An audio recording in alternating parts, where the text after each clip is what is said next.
দেখো আজকে কিন্তু লাঞ্চের থালি না, আজকে হচ্ছে ব্রেকফাস্টের থালি। তো নিয়ে এসেছি গরম গরম লুচি, ফুলকো ফুলকো লুচি, আর হচ্ছে মিষ্টি মিষ্টি আলুর তরকারি ধনেপাতা দিয়ে। তো খেয়ে নি ব্রেকফাস্ট, রোববারের ব্রেকফাস্ট। ধনে পাতার সাথে কসুরি মেথিও আছে। আহা, এটা তো সুন্দর গন্ধ ছেড়েছে। লুচি পেলে ওনাকে আর পায় কে? খোলা জিনিসগুলো খেতে বেশি ভালো লাগে, পাতলা পাতলা। লুচি দেখলে উনি পাগল হয়ে যায়।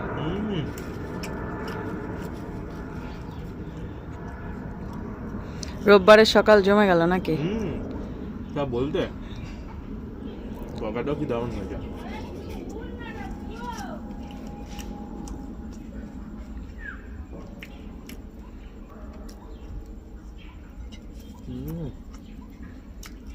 লুচি পুরো নরম নরম।